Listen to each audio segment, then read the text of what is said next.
नमस्कार। आमने सामने में आप सभी का बहुत बहुत स्वागत है। आज हमारे साथ हैं Rajasthan state election commissioner Shri Ram लुभाया जी। आपका स्वागत सर। ईटीवी में आमने सामने में आप अपना पद संभालने के बाद पहली बार आए हैं, इसके लिए बहुत बहुत शुभकामनाएं। लेकिन एक बहुत बड़ी जिम्मेवारी है सर इस पद के साथ, क्योंकि अगर हम केवल ये माने कि भी एमपी और एमएलए के चुनाव बहुत ज़रूरी हैं क्योंकि वो देश प्रदेश चलाते हैं, तो उससे भी ज़्यादा ज़रूरी शायद हमारे पार्षद और जो हमारे पंचायती राज इंस्टीट्यूशंस के चुनाव हैं वो है, क्योंकि वो वाकई आम आदमी से कनेक्टेड है। आप मानते हैं इस बात को? बिल्कुल, इसी को ध्यान में रखते हुए जो संविधान में संशोधन किए गए और जो संवैधानिक व्यवस्था की गई है 73rd 74th संशोधन के द्वारा, और इन चुनावों की महत्ता को देखते हुए ही जो केंद्रीय चुनाव आयोग था, भारत का जो चुनाव आयोग था, उसके पैरेलल संस्था राज्यों में संविधान के तहत संशोधन के तहत सृजित की गई। तो इसी से पता चलता है कि इस देश में स्थानीय निकाय चुनावों को किस नज़रिए से देखा जा रहा है और इसका कितना महत्व। अगले चुनाव हमारे राजस्थान में कौन से हैं? अगले चुनाव अब जो स्थानीय निकायों के चुनाव है, प्रथम चरण में 46 नगर पालिकाओं के चुनाव नवंबर में होने जा रहे हैं। उसके पश्चात पंचायती राज संस्थाओं के चुनाव होंगे जो जनवरी से फरवरी एंड तक चलेंगे, और फिर जो थर्ड फेज़ है नगर पालिकाओं का, 142 नगर पालिकाएँ जो बची हुई हैं, उनके चुनाव अगस्त 2015 में होंगे। हमारे पार्षदों के चुनाव सर पर हैं, लेकिन अभी तक कोई मुहिम नहीं छिड़ी दिख रही। जो स्थानीय निकाय चुनाव हैं, इनका शुरू से ट्रेंड देखें तो जो चुनाव प्रतिशत पार्लियामेंट चुनाव में, जहाँ विधानसभा चुनाव में इतना कोशिश करने के बाद प्राप्त किया गया, उससे कहीं अधिक जो प्रतिशत है वोटिंग का, वो इन स्थानीय निकाय चुनाव में होता आया है। वोटर लिस्ट बिल्कुल सही और पुख्ता आप कैसे करेंगे? जो विधानसभा की सूची है जिसको आज दिनांक करते हैं, जिसके आधार पर पार्लियामेंट इलेक्शन भी हो चुके हैं, उसी को आधार बना के ही हम अपनी सूचियां तैयार करें।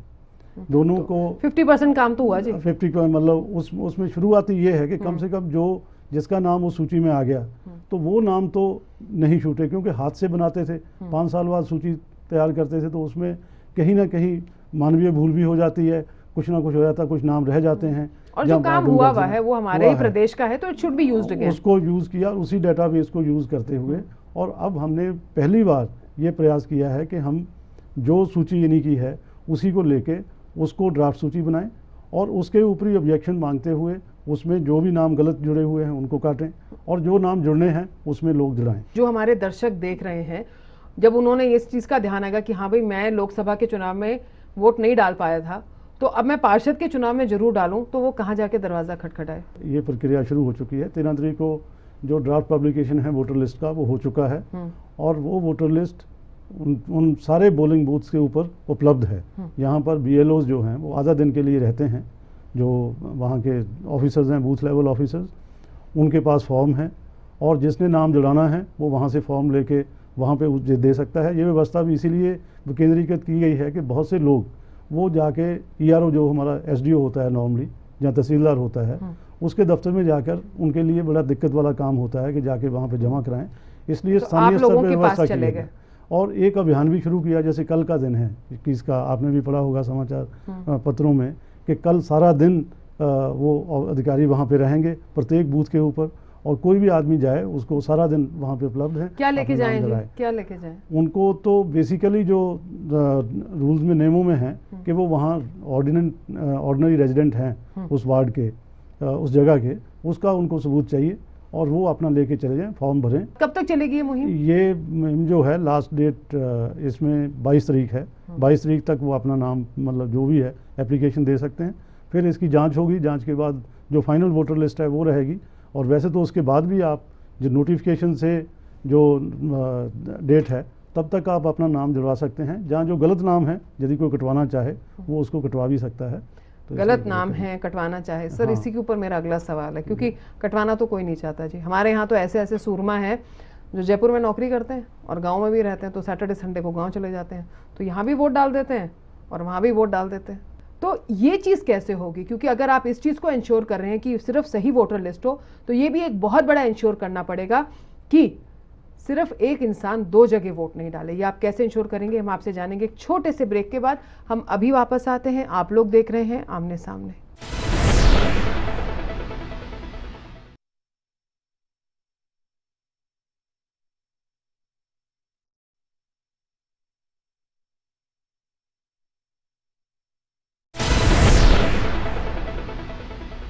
ब्रेक के बाद आप सभी का स्वागत है।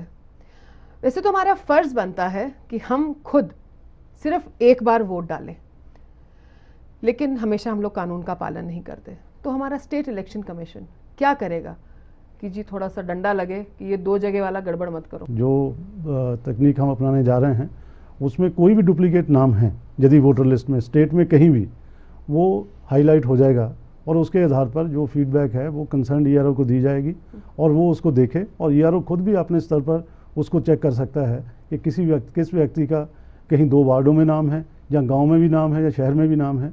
तो ये अब व्यवस्था हो गई है कि उसको देख सकते हैं। वैसे मैं आपको बता दूं कि इस बार आयोग ने ये स्टेप भी लिया है और कलेक्टर्स को सभी को इंस्ट्रक्शंस भी जारी कर दिए हैं कि जिस भी वार्ड में 2% से ऊपर वोट बढ़ेंगे या कम होंगे, उस प्रत्येक वार्ड की वोटर लिस्ट की हम इंडिपेंडेंटली एक बार उसकी जांच कराएंगे। आम शिकायतें यही होती हैं कि कई लोग अपने प्रभाव का इस्तेमाल करके नाम जुड़वा लेते हैं और लास्ट दिनों में जाके लार्ज स्केल एप्लीकेशंस आती हैं, उस पर धड़ाधड़ नाम जोड़ दिए जाते हैं या नाम काट दिए जाते हैं। आप एक बेसिक कुछ एक चीज़ें बताइए कि चुनावों में जो ये इनके होता है तो क्या फ़र्क होता है इन दोनों में, लोकल बॉडीज़ में और इसमें? सबसे बड़ा जो चुनौती है इन चुनावों की वो है कि हर एक्शन जो है वो स्थानीय स्तर पर हो रहा है।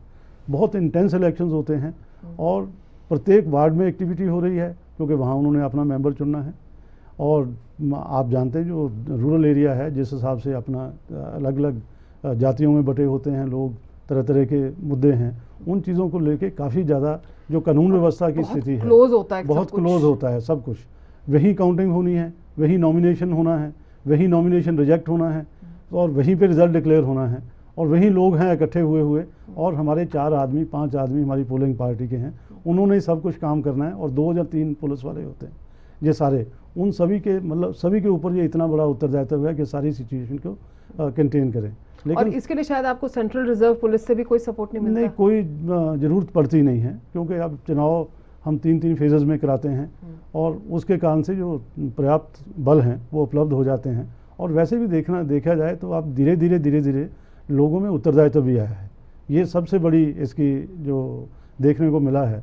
जो किसी ज़माने में ये था कि बूथ कैप्चरिंग की घटनाएं हो रही हैं, फर्जी वोटिंग बहुत ज़्यादा होती थी, लेकिन अब धीरे धीरे इलेक्शन में ये राजनीतिक दलों ने भी और आम मतलब लोगों ने इसके बारे में थोड़ा सा सोचा है और अब ये प्रवृत्ति कम हो थोड़ा सा ये भी है सर, क्योंकि इलेक्शन कमीशन का काम बहुत स्ट्रीमलाइन हो गया है, बहुत स्ट्रिक्ट हो गया है।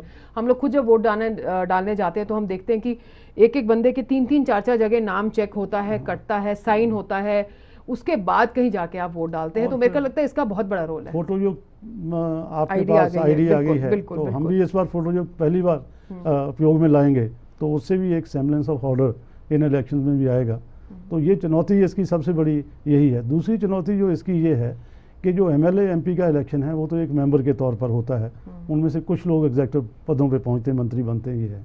इसमें स्थानीय स्तर पर जो मेंबर हैं उनको चेयरमैन बनने का, सरपंच बनने का एक मौका है, जो जिनके पास एग्जेक्टिव पावर्स भी हैं। बिल्कुल। तो उसको ध्यान में रखते हुए अब जो इलेक्शन है और ज़्यादा महत्वपूर्ण हो जाता है क्योंकि प्रत्येक जो व्यक्ति है वो अपना देखता है इसके ओर के उसके पास सत्ता आ सकती है यदि वो मेहनत करे।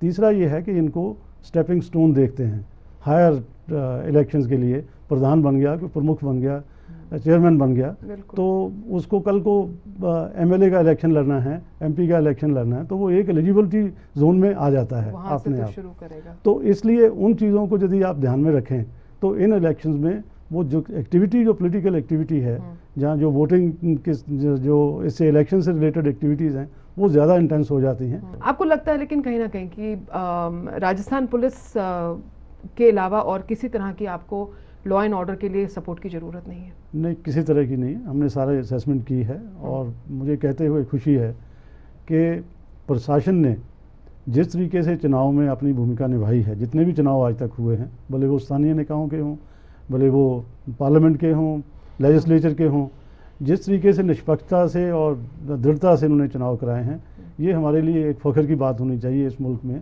कि अभी भी सिस्टम जो है, हमारी संस्थाएं हैं, वो इसके लिए काबिल हैं कि वो जो संवैधानिक दायित्व उनको दिया जाता है वो उसको बड़ी मेहनत के साथ और अपनी निष्ठा के साथ पूरा करते हैं। और मुझे पूरा विश्वास है कि हम जो मेयार इसके लिए स्थापित किए हुए हैं निष्पक्ष और स्वतंत्र चुनाव के लिए, तो जो हमारी मशीनरी है जो चुनाव आयोग के नीचे काम करती है चुनाव के दौरान, तो निश्चित रूप से वही रिजल्ट जनता के सामने दोबारा आएंगे, मुझे पूरा विश्वास है। हाल ही में हुए उपचुनाव से आने वाले जो हमारे अभी निकाय चुनाव है उन पर नज़र सबकी बहुत तीखी हो गई है और जो हमारी राजनीतिक पार्टी उनकी गतिविधियां भी बहुत तेज हो गई हैं। Model code of conduct her bar flout होता है, हर बार उसके बारे में हम बहुत कुछ पढ़ते हैं, फलाने कैंडिडेट ने करा, उसने करा, लेकिन उसके बाद क्या होता है ये हमें नहीं पता चलता। आप आने वाले चुनाव में मॉडल कोड ऑफ कंडक्ट जो है उसको 100% कैसे इंश्योर करेंगे कि हर कैंडिडेट फॉलो करे, ये हम आपसे जानेंगे छोटे से ब्रेक के बाद। हम अभी वापस आ रहे हैं, आप लोग हमारे साथ ही रहिएगा।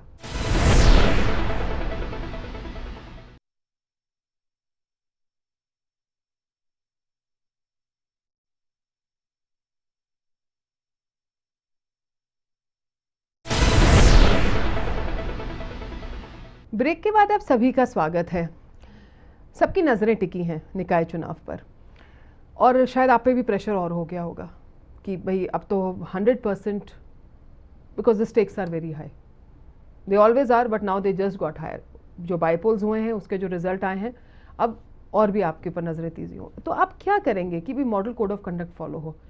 बड़ा ही पेचीदा सा मामला है जी, यहाँ फ़ोटो मत खींचना, वहाँ नहीं करना, इतने पैसे नहीं हो, फलानी जगह नहीं बोलना, इस बजे के बाद नहीं बोलना, और समय समय पर इसको फ्लाउट किया जाता है। देखिए, मॉडल कोड ऑफ कंडक्ट जो है इसकी कोई लीगल बैकिंग अभी तक नहीं हुई है। देश में काफ़ी देर से इसके ऊपर बहस चल रही है कि इसको एक एक्ट बनाकर लागू किया जाना चाहिए। ये राजनीतिक पार्टियों की आपसी सहमति के आधार पर तैयार कुछ दिशा निर्देश हैं, जिनमें से कुछ प्रावधान ऐसे हैं जो पीपल्स रिप्रेजेंटेशन एक्ट है उसके प्रावधानों के तहत कवर होते हैं, कुछ आईपीसी के प्रावधानों के तहत कवर होते हैं। वो चीज़ें तो जहाँ कानूनी वायोलेशन है कोई भी व्यक्ति करता है तो निश्चित रूप से जो स्थानीय प्रशासन है वो कानून के तहत कार्रवाई करे। जिस तरीके की वायोलेशन होती है तो वो चुनाव आयोग का संवैधानिक उत्तरदायित्व है, और मैं आश्वस्त करना चाहूँगा राजस्थान की जनता को और आप सभी को कि इसमें आप कमीशन को बिल्कुल भी पीछे नहीं पाएंगे। हम चाहेंगे कि जो रोल दिया गया है, एक रेफरी का रोल है, उस रोल में हम पूरी तरह से उतरें और हमारी मशीनरी जो है वो भी एक निष्पक्ष तरीके से काम करे, ताकि लोगों में एक विश्वास पैदा हो कि प्रशासन जो है वो किसी के दबाव में नहीं आता है और एक निष्पक्ष तरीके से काम करने की क्षमता रखता है, जो पहले प्रशासन दिखा चुका है, आपने खुद देख लिया, और वही व्यवस्थाएं अब रहेंगी।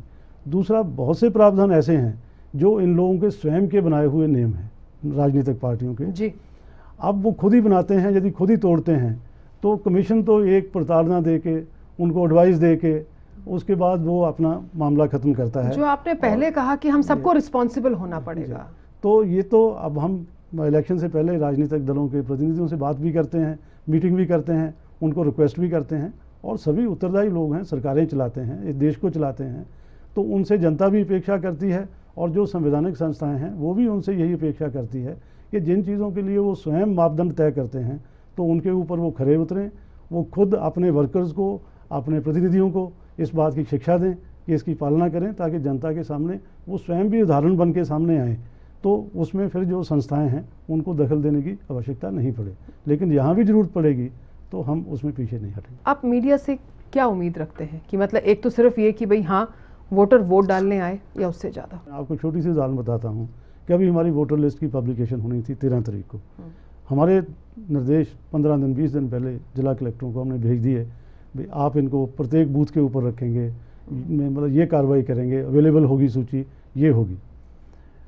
14 तारीख को ही मीडिया ने कई जगह प्रमुखता से इस बात को उठाया कि भाई ये सूचियाँ वहाँ नहीं रखी गई।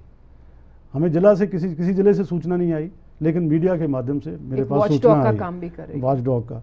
तो हमने हर ज़िले में मीडिया सेल बनाया है और मीडिया सेल को ये इंस्ट्रक्शंस दी हैं कि कोई भी समाचार फेवर में, खिलाफ जो भी पब्लिश होता है रिलेटेड टू स्थानीय इलेक्शन, उसकी कटिंग हमें उसी दिन ही वेबसाइट पे अपलोड करें और हम उसकी मॉनिटरिंग करेंगे और देखेंगे उसको कि ऐसा क्यों हो रहा है।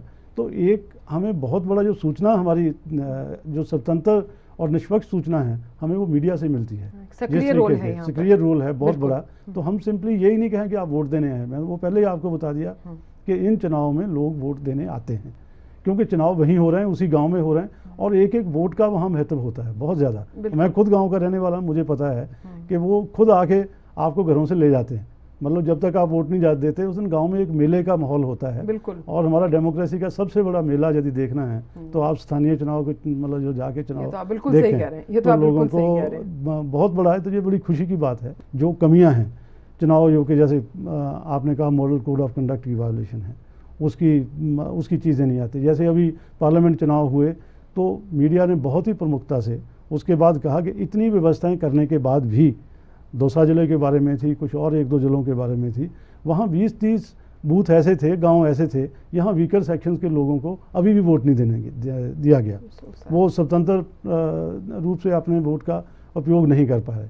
अब हमने उन चीज़ों को अपने रिकॉर्ड में ले रखा है, उन चीज़ों को देख रहे हैं। अब एसपीज़ के साथ, प्रशासन के साथ जब भी बैठकें होंगी, जब भी उनसे चर्चा करेंगे, हम स्पेसिफिक पॉइंट्स के ऊपर बात करेंगे कि ये ऐसा क्यों हो रहा है, क्या बात है, क्या आपको एडिशनल चीज़ चाहिए, कोई जो मदद चाहते हैं आप। और हर बूथ पे हर कोई अपना वोट दे सके। तो ये चीज़ें मीडिया ही लाता है निकाल के, क्योंकि प्रशासन कभी अपनी स्वयं की ऑडिट कम ही करता है। आपकी फर्स्ट प्रायोरिटी आने वाले चुनाव में क्या रहेगी, मेरा आखिरी प्रश्न है। मेरी तो मतलब जो फर्स्ट एंड फॉरमोस्ट प्रायोरिटी यही है कि हम जनता में इस संस्था का विश्वास बना रहे और उसको बनाए रखें।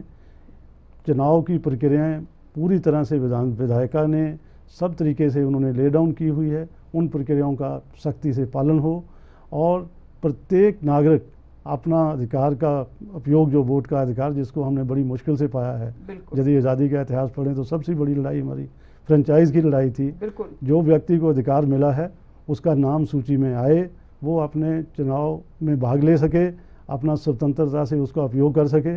ये हमारा उत्तरदायित्व है और उस उत्तरदायित्व को हम पूरी तरह से निभाएं और जनता में विश्वास पैदा करें। यही मेरी प्रायोरिटी है और इसके लिए जो भी गतिविधियां हैं हमारी, वो बिल्कुल पूरी तरह से प्लान हैं, चल रही हैं और मुझे पूरा विश्वास है कि हम खरे उतरेंगे।